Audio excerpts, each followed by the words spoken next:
This week in 3D Archery, I'm going to try to build my own 3D target.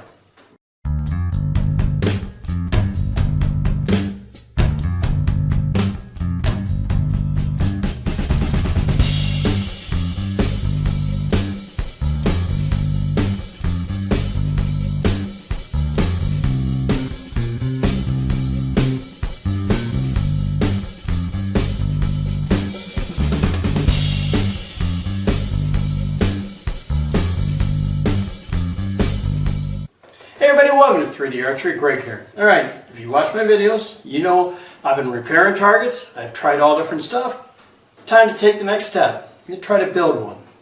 You know, building a target, it's not complicated. It's like anything else. You know, when you don't know the process, that's where the problems step in. What I did is I got lucky and I found a video from the YouTube channel Tested. Adam Savage's Tested, from the guy from Mythbusters. And they showed how they made foam duplicates. And I was like, that's it. That's all I got to do. And that's what I did. And pretty much, it's not a hard system. You're going to have to do some things. And the first thing you're going to have to do is you got to get something to copy, right? A master. And what I found was this. Some simple little duck decoys. I got them from Academy Sports. I got like 6 of them for $20. So there's my master, and what I'm going to do is make a mold out of it, pour the foam in, and I should have duplicates of this. Now the thing that I'm using, that they use to make the mold, is from Smooth On. It's called Mold Max 30. Now this is the trial size, and I'm going to have to say I don't know if this is enough. Never done it before, so we're going to do it and learn it as we go. And if you've seen my channel before, I've used this before. I think this is some great stuff with 3D targets. And that is Flex Foamit, right? Yep, Flex Foamit 17. The two of these together was under $100. Now to make the mold, what they did in the video is something real simple.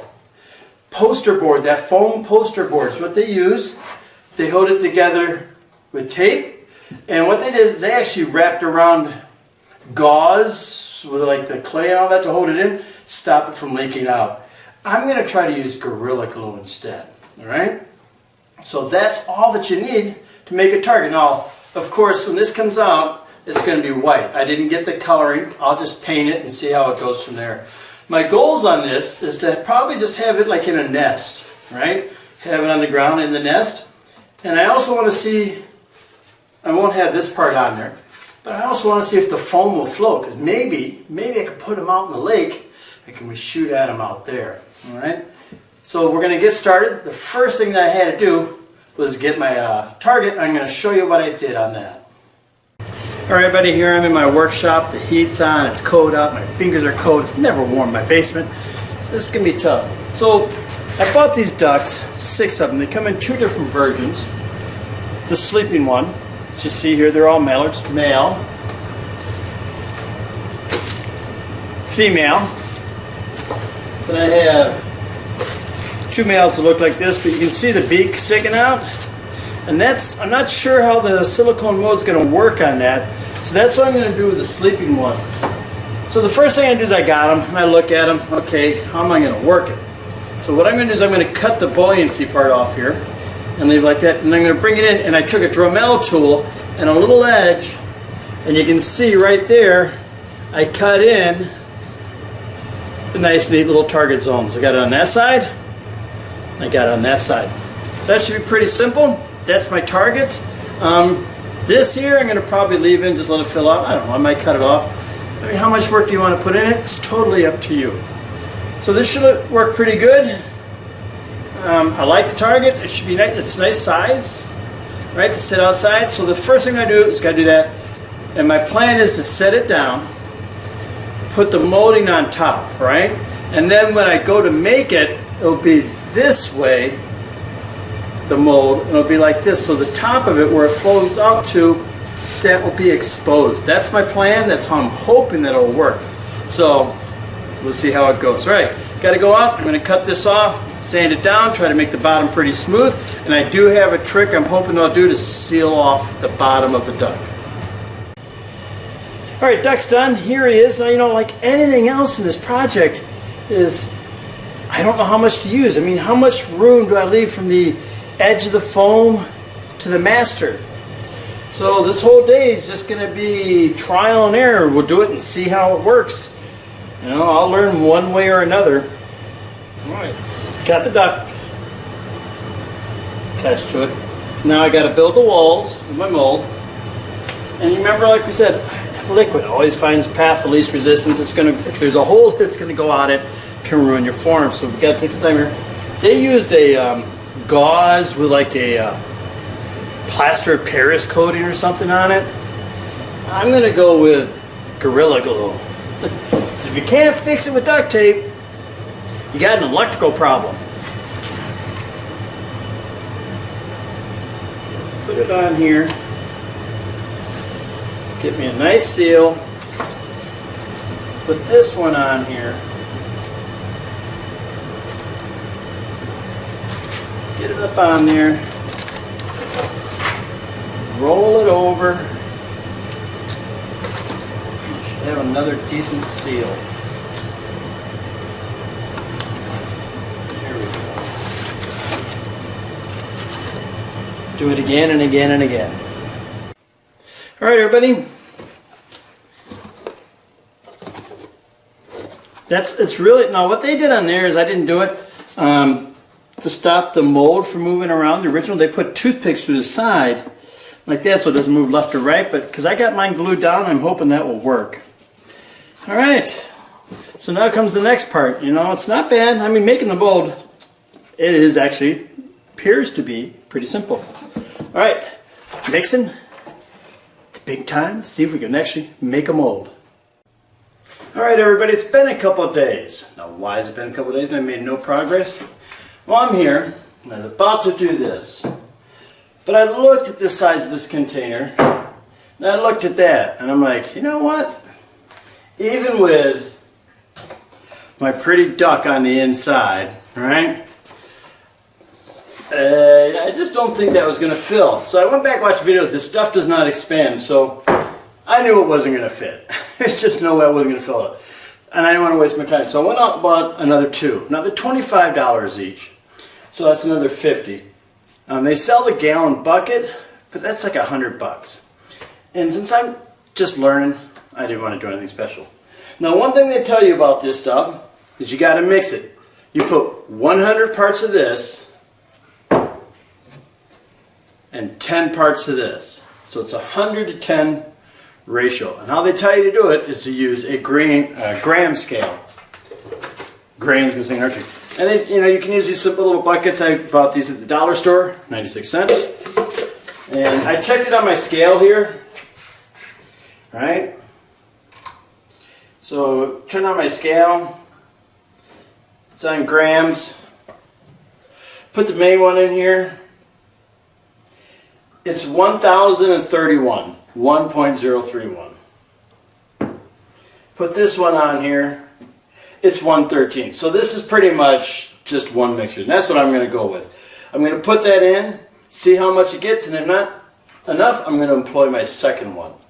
Alright, so that just gives you a quick update on it, how it works. It's all pretty simple. I'm looking forward to this. This should be pretty fun. I should have the mold done today. It has to sit for 24 hours. Then I can do my mix-it foam, and I'll have me a 3D target if I'm lucky. Alright, ready to do it. A couple things. So this is the pot it's in, right? But the ingredients only come up to right there. You can actually see the dark color. See the light in the dark? So I don't really need anything if you're just going to use this size.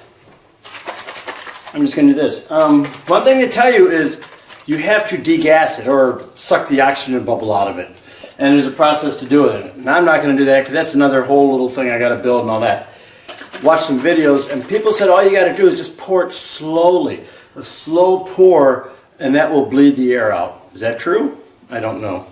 So what I'm going to do is I'm going to put this in, mix it, and then we'll pour it and see how it goes.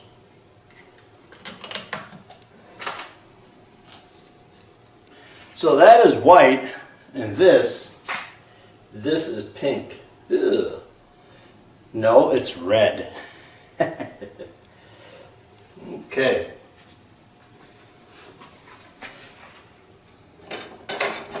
Need something to start with. Thank God I got plenty. After mixing, let's see, mix for 3 minutes. Got it all mixed up. You're going to see funny colorations. First, you're going to have the separation of the white and the red, but then you're going to get it and there's going to be these funny colors, and those funny colors is actually air bubbles being stretched out. And now I can see why they tell you to get the air bubbles out, because they're going to be in here. It can ruin your mold if you want a nice smooth surface, but I'm not too worried about it. So, first pour, nice and slow they claim. They claim to fill it from the lowest possible spot, and the people I've been watching, they say let it hang up high, holding it up high over the box helps to get rid of the air pockets. Mold's all done, foamed up, show it to you. It weighs a lot. Right, this baby has some definite heft to it. That little white is its head. I had this much of the head sticking over it. You know what, I wasn't going to put more in it. Like I said, it's all dead spot. So I'm hopefully this will work. I threw some model magic on there and it'll keep it all up for me. Alright, let's take it apart, see what we got.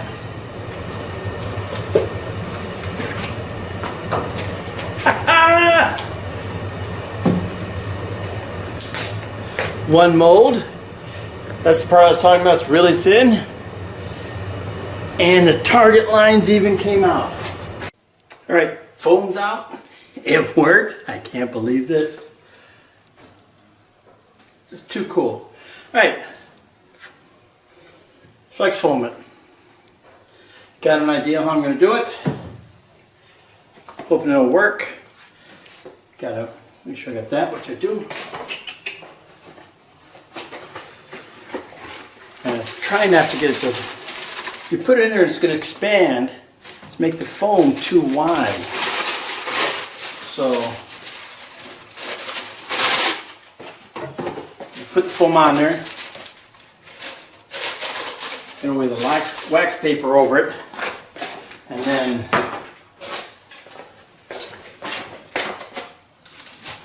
put a board over it, put some weight on it, keep it all in so I got a nice tight target. Alright.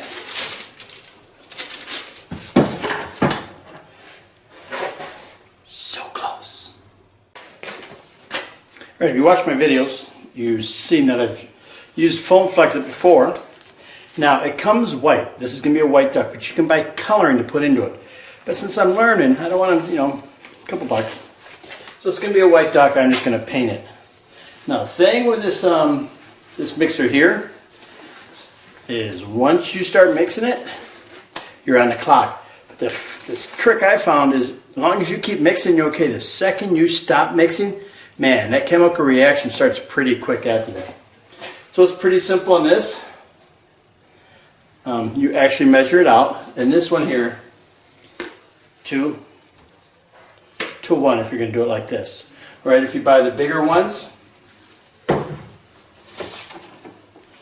I'll tell you right here the instructions, so see how you can make it expand as much as you want. Alright, so see how much it filled up, and it's already starting to lift.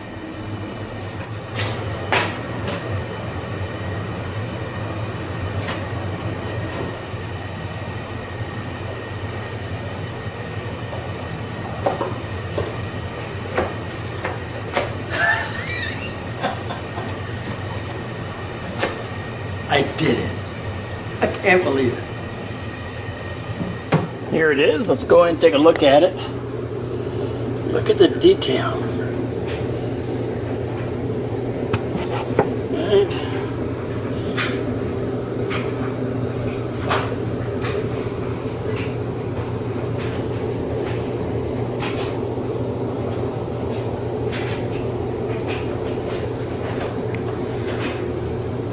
That is this. Alright, time to paint it. Have my base coat on my duck. You see it's really dark. That's all I had. I'm not going to go out and buy more. So You don't know your duckies. Mallard. Male. Alright? Now that means I'd have to paint the green, this gray, that green and black. They did a really great job whoever made these decoys. They're quality stuff. But if I do a female, not a whole lot of work. So that's what we're going to aim for. I just got some white to put on it. They do a lot of black trying to do highlights. I don't think I'll do that much. Right, a little white around the eyes, the beak, things like that. But it's pretty simple. All right, let me get to work, and then we'll be ready to shoot it. Now, talking about my goals for it, right? I first pictured it as just sitting on the ground like it's in a nest. Maybe put some leaves around it, make it look like it's in its nest on the ground and you can shoot it. But my real long-term goal was to have them floating out in the lake if they float so you could shoot them. But when I built it, you can see it got wider than the base. So I don't know if this is going to affect how they float. Normally I was going to cut that off, but then I realized if I leave that on there when they shoot it, it gives it a little bit more of a stable base. All right, so that's what I'm playing with.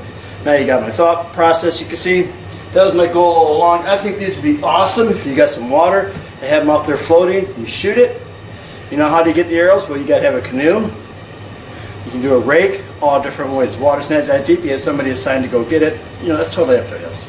All right, enough babbling. Let's get to painting. Okay, everybody, here I am. I'm at my club, Tioga Bowman, here in Hyde Park, New York. They got a nice little pond here, right where you find the duck. Now, bring him in, show you a little bit. There she is, sorry, there she is, all done up and ready to go. So my first test, you know, I want to see if it floats. So I'm gonna try to step down here in the water. Hopefully don't get bitten by no snakes or turtles that I step on by accident.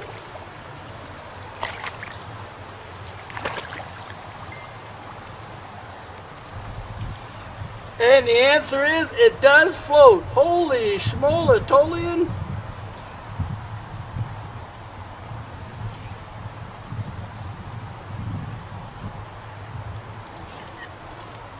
All right. So, we'll be able to put it in the water. All right, let's take some shots at it and let's see how this foam works. This is going to be fun. All right, we're going to do the first ones at 10 yards. I mean, he's small, so, you know, how far away should we really be shooting at this guy from, you know? The biggest question is, can I even hit it?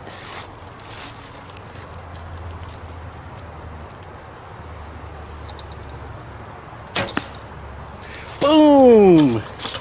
I'm just shooting, I ain't aiming. All right, let's try one of my damaged arrows.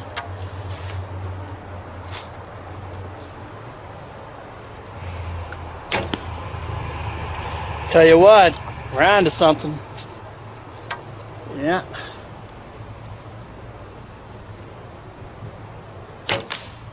Oh, and I clipped him. Getting cocky there, Gregory. Always be humble.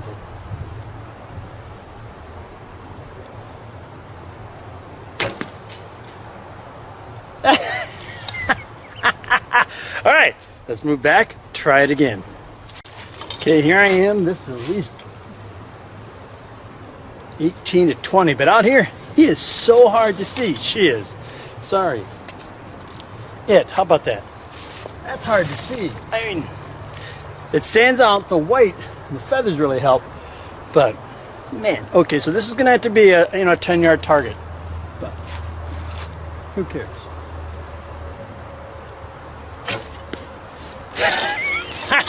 Okay, it moves around a little bit. You know, the stake thing I might be able to fix. So.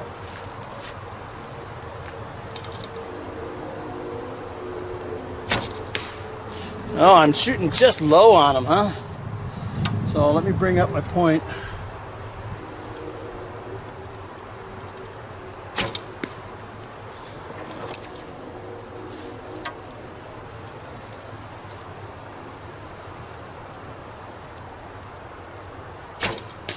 Oh, just under. I'm telling you, I'm right there. Which ain't bad. I mean, hey, come on, Gregory. He's not big.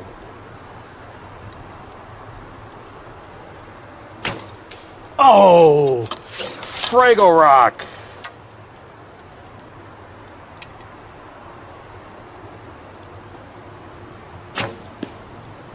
Alright, I hit them enough. Foam's going to work. It's going to be tough. Bring it in a little bit, shoot it one more time, and I'll show you when I pull out the arrows what I mean about being tough. Alright, here he is. He's about 12 yards out. This is just about right. A little more he could go. But due to his size, it's hard to see. And being that dark brown, you can paint him yellow.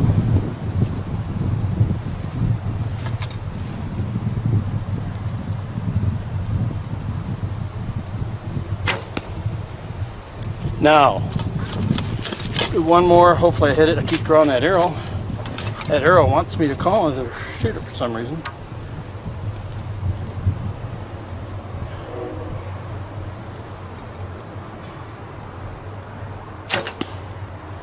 Alright, let's go up, and I'm going to show you about pulling it out, and we'll talk about the foam real quick. Alright, here he is. He's about 12 yards out. This is just about right. A little more he could go. But due to his size, it's hard to see. And being that dark brown, you can paint him yellow.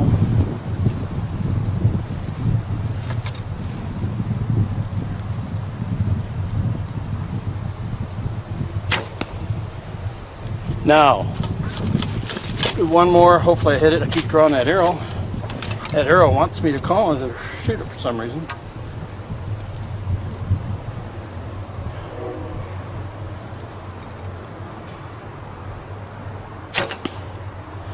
Alright, let's go up, and I'm going to show you about pulling it out, and we'll talk about the foam real quick. Alright everybody, welcome back to the studio. Alright, pretty pumped because I made a 3D target. Now, I know the first thing everybody's going to ask is cost. Alright, and I will definitely cover that with you. But let's talk about each thing first a little bit. Alright, my duck. It weighs about 2.5 pounds. And remember I said I was talking about the thickness of the foam, right? Well, I made this foam a little too dense. And now you see how I did that? I put something on it so it wouldn't expand so much. And that's something you can do.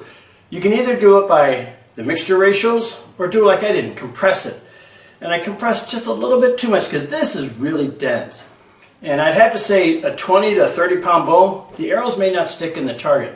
My 38 pound bow from 10 yards is only putting the arrow in about an inch, pretty much just the point and a little bit of the shaft. But you know what? That's okay because the compound bows aren't going to shoot this baby up. You can crank into this, she's going to fight back. And the foam is self-healing. So that's a big one. Now let's talk about the size of it. And I know, it's hard to judge it. It is 12 inches from the breast to the tail. It is 6 inches from the base to the top of the head. And it is 6 inches at its maximum width. Alright, so there's your size. And everything works well. Now let's talk about the mode real quick. Alright? You know I screwed up on the mode. I used way too much material. See all this? It's just waste. So the lesson learned is to keep your form as close as you can around the master. According to Smooth On, it only needs to be about a ½ inch thick to work effectively. Now this baby here weighs 10 pounds. 10 pounds. This is one heavy thing. According to Smooth On, I can make many, many modes out of this. Alright, so this is something I can use over and over and over. When using a plastic master and my flex foam, I did not have to use a release agent. I just peeled it right out and there's no damage, no pink came off on any of these at any time. So those are good right there. Alright, cost. Decoys, ordered them online. $20. Flex foam at $17 for the duck. The most expensive thing, individual-wise, I did the trial size, which is $31.13. Now remember, trial size was perfect for one duck. 12 by 6 by 6. Okay? In my test that I did on my foams, I used I think a 6-inch circle, and I put the foam flex foam in it, and it went up 9 inches, so it's a 6-inch circle by 9 inches tall. For those of you who can do math, I can't, I'm lousy at it, you'll be able to figure it all out. Alright, so that's $20, $31, we're at $50. The most expensive thing was the mold. I bought 4 containers of the trial size. The trial size was only $27, so it's about $100 and something, a little over $100. So for that much money, you'd be much better off to buy the gallon size. I'm pretty sure that the gallon would easily make one of these, like I did, and have some left over. And if I cut it down, you'd probably get 2 of them out of it. So it's $130, but $150 is my total investment. $3 for the foam board that I used to build the base, and that's about it. All right, so 150 bucks, got it done. Some people might say, well, that ain't worth it. Well, I'll tell you what, find one online that you can buy and shoot. It's going to be around 100 bucks. And my next one, every other one after this is only going to be about $30. All right, and that's pretty much it. So, I got it, know how to make it. So what am I going to use it for? All right, I'm going to take this one, I'm going to put it out this coming year as a nest target at the 3D course at Tioga. And if I hold my Hudson Valley Extreme Archery Challenge, I want to put it out in the lake. So that's how it is. There you have it, boys and girls. We can now go out and make our own small 3D targets. You know, this is going to help your club you belong to. Targets aren't cheap, and if we can do anything we can, make 2 or 3. That's 3 targets they don't have to buy, and we can get creative with this stuff. And my next one, which I have planned, is going to be really awesome. All right, boys and girls, that's it. We got it. We did it. We made a 3D target. I had a blast shooting it, and it floats. I'm so pumped. All right, thanks for watching. Don't forget to subscribe, and I'll see you next time with an all-new episode of 3D Archery.